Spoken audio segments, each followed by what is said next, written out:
한 10년 전쯤에 미국에 사는 한 여성이 중고 매장에서 자신이 그 액자로 쓸 물건을 찾다가 한 그림을 샀다라고 합니다. 진열대 한 구석에서 먼지가 앉은 그림이었는데요. 그냥 다 낡디 낡고 그냥 흔한 그림이어서 오고 가는 사람이 그냥 아무도 거들떠보지 않는 그런 그림이었다고 합니다. 그 여성이 가격표를 보니 우리나라 돈으로 한 5천 원 정도 붙어 있었다고 해요. 그래서 이 여성은 대단한 작품이라고 하는 것이 아니라 그냥 그 액자가 마음에 들어서 그림은 버리고 액자를 쓰려고 그냥 집에 가서 좀 걸어놓을까 해가지고 사가지고 왔다고 해요. 그런데 시간이 좀 흘러서 우연히 집에 놀러 온 지인이 그 그림을 유심하게 보더니 전문가한테 감정을 한번 받아보라는 거예요. 솔직히 별로 기대는 안 했을 겁니다. 그런 일이 나한테 있으려고? 라고 했는데 감정을 받아보니 놀라운 결과가 났습니다. 알고 보니까 이게 그 미국 서부 개척 시대에 굉장히 유명한 그 화가의 진품 원작이었던 겁니다. 결국 그 5천 원짜리가 경매에 나가서 얼마가 되었을까요? 우리나라 돈으로 약 2억이 됐다라고 합니다. 2억이 넘는 돈이요. 완전히 대박이 난 거죠. 저는 그 그림이 그 중고 매장까지 오는 그 과정을 한번 상상해 봤습니다. 누구에게 있다가 이 지금 중고 매장에까지 들어왔는지는 몰라도 여기 오기까지 그 그림은 많은 주인들이 있었겠죠. 그런데 그 주인들은 그 가치를 알지 못했던 것입니다. 그래서 결국 그 가치 있는 그림이 마치 필요 없는 물건 떨이하듯이 중고 매장에 팔렸던 것이죠. 사실 이런 이야기는 우리가 많이 들어본 이야기입니다. 똑같은 물건인데 어떤 이에게는 마치 애물단지처럼 쓸모가 없지만 어떤 이에게는 그 가치를 알아봐서 보물이 되는 그런 이야기입니다. 그리고 오늘 본문에서 바로 이 극과 극의 평가를 받는 물체가 나타납니다. 그것이 바로 돌입니다. 돌. 근데 그냥 돌이 아니라요. 이분은 살아계신 돌, 살아있는 돌, 예수 그리스도입니다. 베드로는 어떤 이들에게 이 돌, 예수 그리스도께서는 어떤 이들에게는 가치가 없어서 철저히 무시당하고 버려지고 넘어지게 하고 부딪히게 하는 존재이지만 어떤 이에게는 엄청난 놀라운 보물이 된다는 것을 이 돌들이 나오는 그 구약 성경들을 인용하면서 지금 설명하고 있습니다. 그리고 그 무엇보다도 이 돌이 가장 귀중하고 소중한 보물임을 보여주는데 바로 성부 하나님께서 이 돌을 보배로 여기신다는 것을 보여주고 있습니다. 우리 먼저 4절과 5절을 함께 보겠습니다. 사람에게는 버림바가 되었으나 하나님께는 택하심을 입은 보배로운 산돌이신 예수께 나아가 너희도 산돌같이 신령한 집으로 세워지고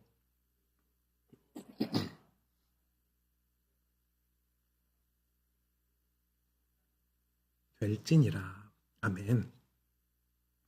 세상의 눈에는 예수님은 실패자였습니다. 사람의 눈에는 예수님은 쓸모없어 보였습니다.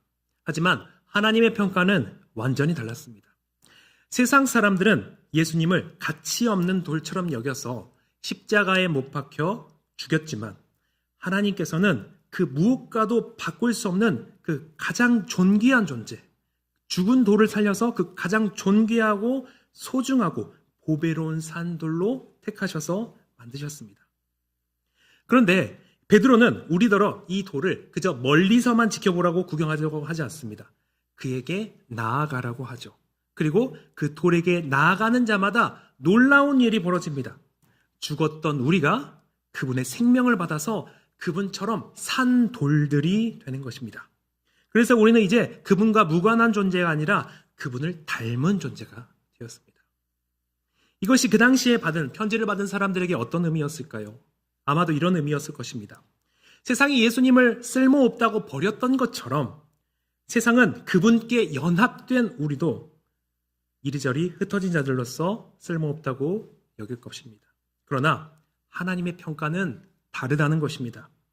우리는 흩어진 자처럼 보이지만 선택받은 자이며 분명 고난을 받는데 영광스럽고 죽은 것 같은데 산 소망을 가진 존귀한 하나님의 백성이라고 말해주는 것입니다. 그리고 이 사실이 오늘을 살아가는 우리에게 큰 위로를 줍니다. 우리가 믿음 때문에 겪는 외로움과 고난은 결코 부끄러운 일이 아닙니다. 나 혼자 외롭게 걷는 외길도 아닙니다. 왜냐하면 바로 산돌이신 예수님께서 미리 걸어가셨던 복된 길이기 때문에 그렇습니다.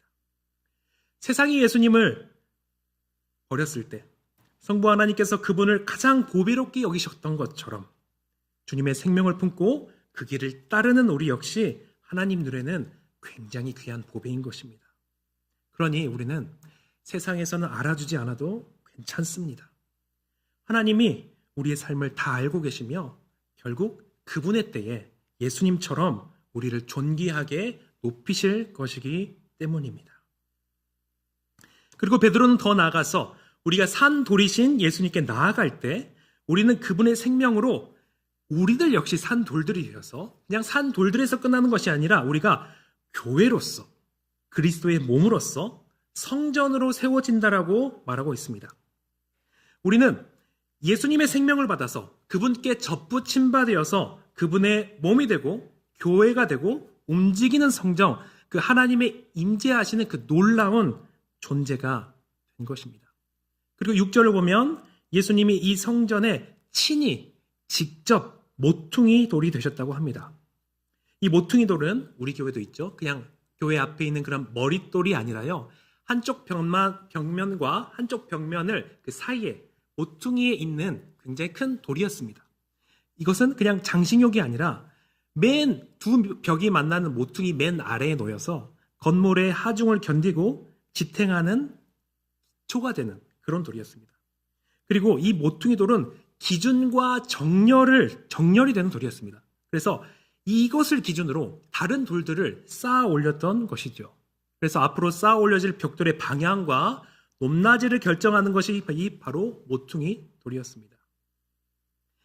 이 모퉁이 돌이 건물의 모든 하중을 견디고 전체 벽을 연결하는 기준이 된다는 사실은 세상에서 나그네로 살아가는 우리에게 위로와 신비를 보여줍니다. 여러분, 당시 사방에 흩어져 고난받던 성도들은 마치 버려진 돌멩이처럼 세상 속에서 외로움과 고립감을 느꼈을 것입니다. 당시 상황으로 보자면 사교적 활동이었던 우상숭배 잔치에도 참여하지 못했고 제국의 굉장히 중요한 위치를 차지했던 황제 숭배도 함께하지 못했기 때문에 그들은 외로움과 고립감을 느꼈을 것입니다. 마치 정말로 이 세상 가운데서 버려진 돌멩이처럼 그렇게 살았던 것이죠. 그런데 그때 예수님이 우리의 모퉁이 돌이 되셔서 우리를 성전으로 짜 맞추어 가신다라고 지금 말하고 있는 겁니다. 모퉁이 돌은 혼자 서 있는 돌이 아닙니다.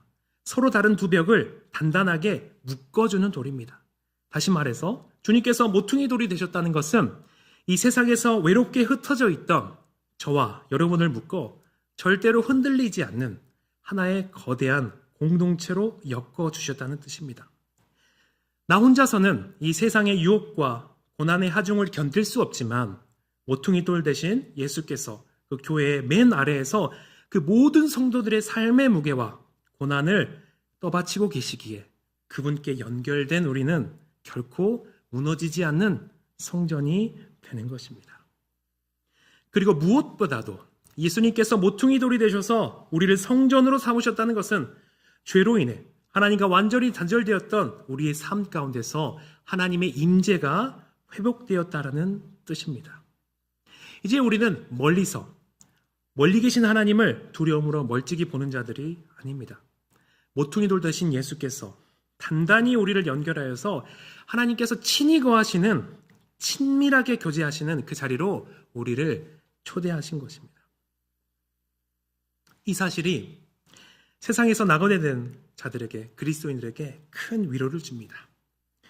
세상은 우리를 알아주지 않고 때때는 우리를 가치 없는 존재로 밀어내지만 우리는 믿음의 형제들과 성전을 만들어갑니다. 하나님께서는 우리를 향해 내가 너와 함께한다, 내가 내 안에 거한다라고 말씀하십니다. 이것은 거친 세상의 풍파 속에서도 내 삶의 한복판에 흐르는 하나님의 임재의 따뜻함이 있고 그분과 나누는 깊은 교제의 기쁨이 있기 때문에 성도는 그 외로운 나그네 길 속에서도 결코 낙심하지 않게 되는 것이죠.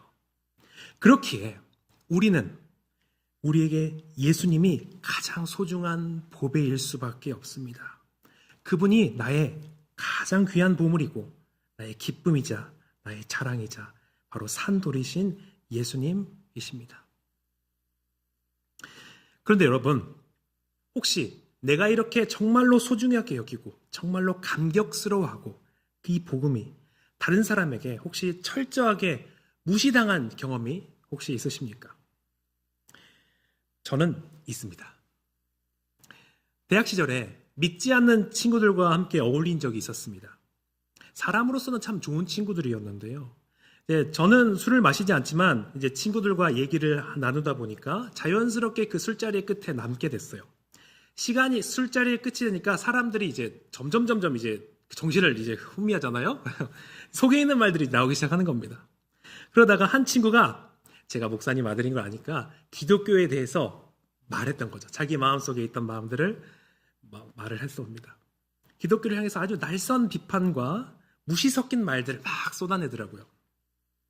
그날은 제가 취중이니까 그냥 넘어갔습니다. 그래서 나중에 맨정신일 때 제가 물어봤습니다. 진지하게 물어봤습니다. 너는 왜 그렇게 기독교를 싫어해? 그러니까 친구가 이렇게 머뭇머뭇하면서 이렇게 말을 하더라고요. 좀 정제된 언어로. 근데 그 친구의 이야기를 가만히 듣고 있는데 제 마음에 어떤 느낌표 같은 게 있었어요. 의외로 그 친구가 그 말하는 그 내용 속에서 기독교의 교리가 생각보다 많이 알고 있던 겁니다. 그래서 좀 놀랐고, 그리고 또 그 친구가 싫어하는 것이 바로 내가 날마다 감격스러워하고 날마다 사랑하는 기독교의 핵심 진리였던 것입니다.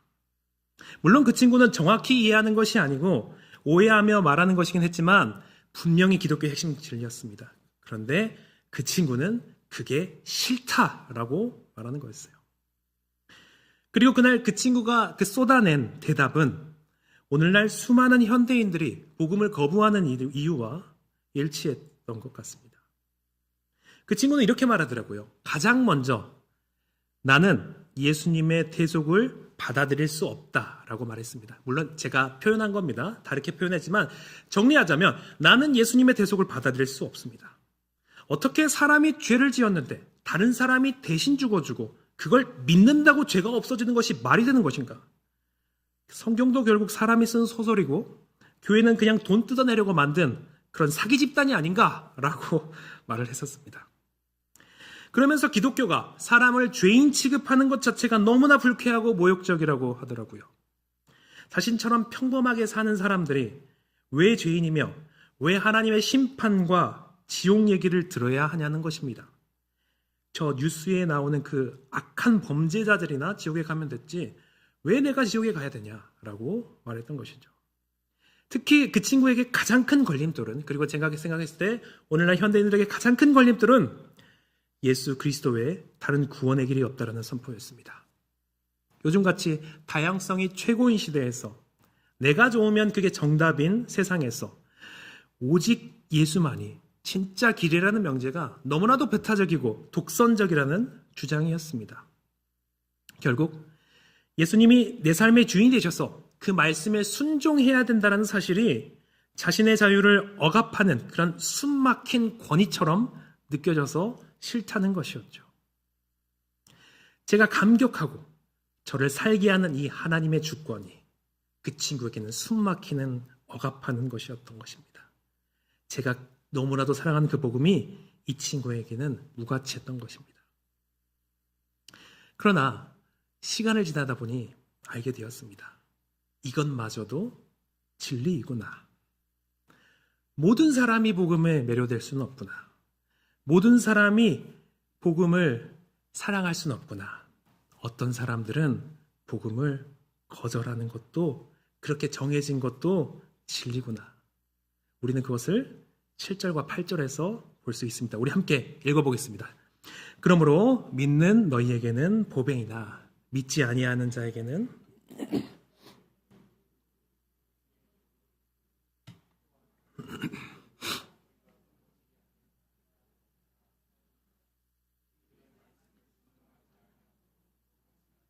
이는 그들을 이렇게 정하신 것이라.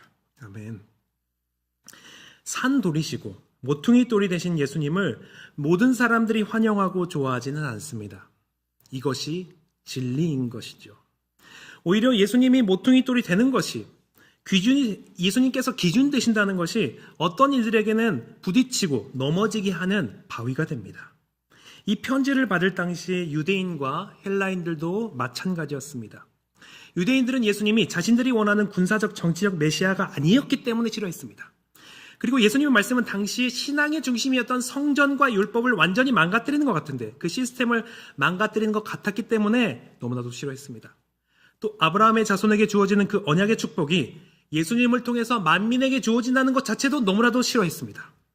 그리고 무엇보다도 신명기에서 나무에 달린 자마다 죄인 저주벌을 받을 자라고 했는데 십자가에 못 박히신 예수를 그들은 도저히 받아들일 수가 없었습니다. 헬라인들에게는 예수님을 받아들이는 것이 삶의 형태를 완전하게 바꾸는 것이었습니다. 이들의 삶의 중심이자 사교 생활인 우상 숭배를 버려야만 했습니다. 그리고 당시에 제국의 결속력을 강화하던 황제 숭배를 그만뒀어야 했습니다. 또 이들은 신이 강력해야지만 섬길 만한 매력이 있다라고 생각했습니다. 그런데 자신의 백성을 위해서 죽는 그런 신은 그들에게 매력적이지가 않았습니다. 그래서 이들은 복음을 실패자들의 것이라고 생각했습니다. 2000년 전에 유대인과 헬라인, 그리고 제 대학 시절 친구의 이야기까지 시간과 공간은 다르지만 이들이 복음을 거절하는 마음의 밑바닥에는 한 가지 이유가 있는 것 같습니다. 그것은 바로 내 인생의 주도권에서 무엇이 옳은지, 무엇이 그른지, 또 무엇을 내가 해야 되는지 그 주도권을 절대로 빼앗기고 싶지 않다는 그 자아 중심성입니다. 세상은 지금도 변함없이 자기만의 성전을 세우고 있습니다.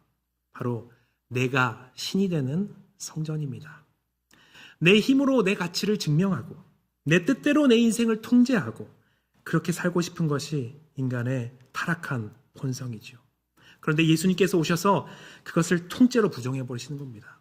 그것은 성전이 아니다. 이 왕좌에서 내려와라 라고 하시니 사람들이 예수님을 싫어할 수밖에 없습니다. 심지어 현대인들은 그 복음을 가스라이팅이라고 말하기까지 하죠.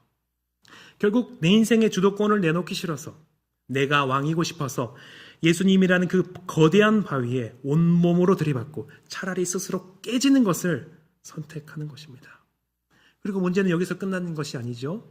이들이 자기가 주인된 성전을 끝까지 지키기 위해서 예수님을 믿는 신자들까지도 미워하고 박해하기 시작합니다. 내 눈앞에서 복음의 기준대로 살아가는 그 성도들의 존재 자체가 자신들의 교만을 찌르기 때문입니다.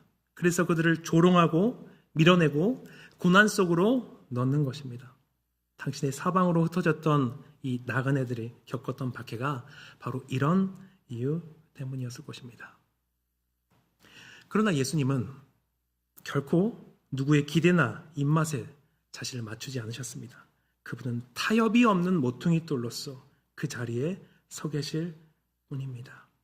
사람들은 그 돌 위에 자신을 깨뜨려 세우든지 아니면 그 돌 위에 걸려서 넘어져서 파멸하든지 그 두 가지 길밖에 없는 것입니다.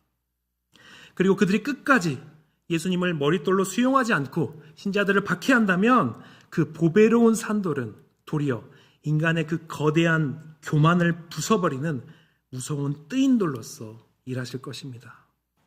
지금도 그들은 말씀에 순종하지 않음으로써 스스로 걸려 넘어지고 있고 결국에 그 돌에 부딪혀서 완전히 영원토록 파멸하게 될 것인 것이죠. 여러분, 이 말씀을 들었을 나그네들은 어떤 생각이 들었을까요? 나그네들의 마음은 어떻겠습니까? 아마도 큰 위로를 받았을 것입니다. 지금 우리는 이런 명확한 박해를 받지 않지만 그들은 명확한 박해를 받았기 때문에 이 말씀을 들었을 때 아마도 큰 위로를 받았을 것입니다. 나는 예수님 때문에 박해를 받는데 예수님께서 결국 이들을 심판하시는구나. 결국 정죄하고 심판하시구나 라고 생각했을 거죠. 그래서 솔직히 지금 당하는 고난이 너무 힘드니까 우리는 선택받았고 저들은 버림받았으니 참 쌤통이다 라는 생각이 올라왔을지도 모릅니다. 사실 저도 그럴 때가 있습니다. 무신론자들이나 이단들이 복음을 반대하고 교회를 조롱할 때 저는 그 속에서 너무나 큰 화가 나옵니다. 내가 그토록 소중하게 생각하는 예수님을 무시하니까요. 그래서 자주는 아니지만 가끔씩 그들이 하나님의 심판을 받아서 무너지는 모습을 보면 마음 한구석에서는 참 시원하다, 그래도 싸다라는 생각을 느낄 때가 있습니다. 그러나 오늘 본문은 결코 거봐라, 저들은 어차피 멸망받기 정해진 자들이니 마음껏 정죄해라 라고 말하지 않습니다. 순종하지 않는 자가 넘어지는 그런 심판의 법칙을 하나님께서 정하시는 것은 맞지만 그것을 바라보는 태도는, 우리의 태도는 쌤통이다가 되어서는 안 됩니다. 왜냐하면 오늘 본문은 5절에서처럼 이 거친 세상 속에서 우리가 바로 성전이자 거룩한 제사장이 되었다라고 말하기 때문입니다. 여러분, 제사장이 무엇입니까? 제사장은 죄로 인해 심판받아 마땅한 세상과 그런 하나님 사이에서 그 깨어진 틈에서 그들을 중보하는 자입니다. 멸망하는 세상을 보면서 고소해야 하는 사람이 아니라 그들을 불쌍히 여기며 안타까워하는 존재가 바로 제사장입니다. 하나님께서 우리를 먼저 구원하셔서 산 돌로 삼으신 이유는 우리끼리만 잘 먹고 잘 살라고, 그런 성벽을 쌓아서 그렇게 살라는 것이 아니라 저 넘어지는 세상을 향해서 하나님의 사랑을 흘려보내는 통로가 되게 부르신 것입니다. 그리고 본문은 이것을 더 확장해서 표현하고 있는데 우리 9절을 함께 보도록 하겠습니다. 그러나 너희는 택하신 족속이요 왕같은 제사장들이요 거룩한 나라요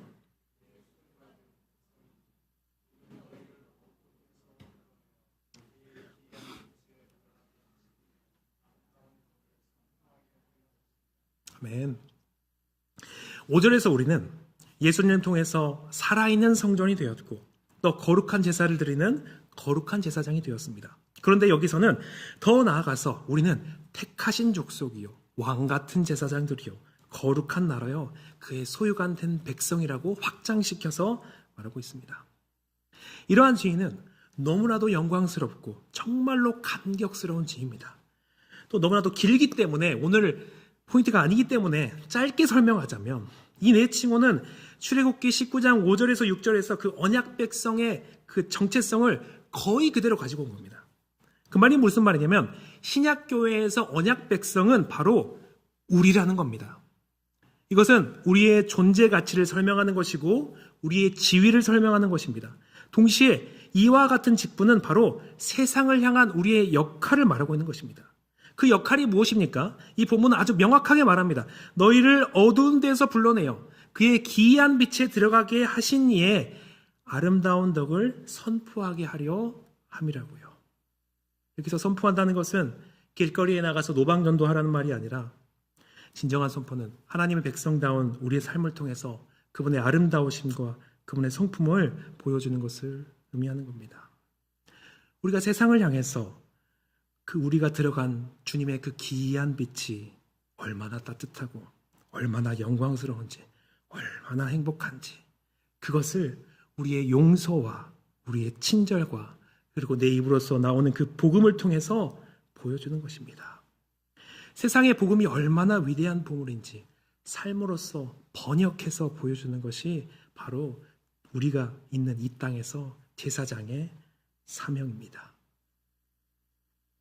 하지만 이 제사장의 사명을 감당하는 것은 너무나도 어렵지요. 왜냐하면 세상은 복음을 싫어하기 뿐만 아니라 그 복음을 품고 살아가는 우리를 박해하기 때문입니다. 오늘날 이 시대의 흐름도 본질은 같습니다. 과거처럼 대놓고 돌을 던지진 않지만 훨씬 더 교묘한 방식으로 우리를 괴롭히고 박해합니다.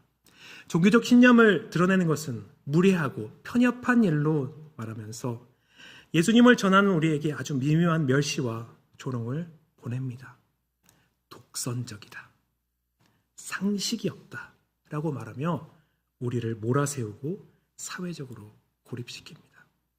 대놓고 싸우는 대신에 우리를 문화의 이름으로 또 예의의 이름으로 우리의 입을 막고 우리를 투명인간 취급하면서 괴롭히는 것이죠. 그렇다면 우리는 이런 상황 속에서 복음을 모욕하며 끊임없이 나를 괴롭히는 이 세상에서 어떻게 복음을 전할 수가 있겠습니까? 어떻게 무시받고 조롱받는 이 복음을, 그들이 싫어하는 복음을 전할 수가 있겠습니까? 우리가 그것을 10절에서 찾아볼 수 있는데요. 우리 마지막으로 함께 읽어보겠습니다. 너희가 전에는 백성이 아니더니 이제는 하나님의 백성이요 전에는 긍휼을 얻지 못하였더니 이제는 긍휼을 얻은 자니라. 아멘.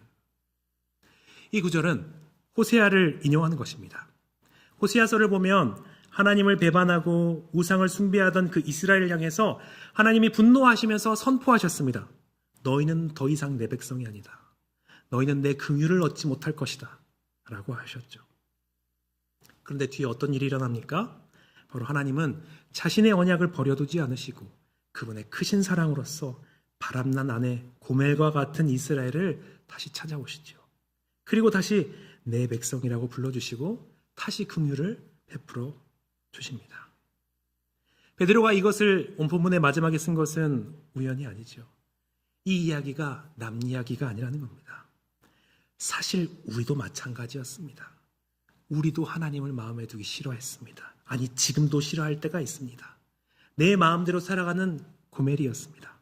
우리는 마귀의 자식으로 영원히 하나님과 분리되어서 지옥에 떨어질 수밖에 없는 진노의 자녀였습니다. 그런데 하나님께서 우리를 찾으셨던 것입니다. 우리를 그분의 백성으로 삼아주시기 위해서 대가를 치르셨습니다. 우리가 받아야 할 모든 정죄와 심판을 예수님께 쏟아부으셨습니다.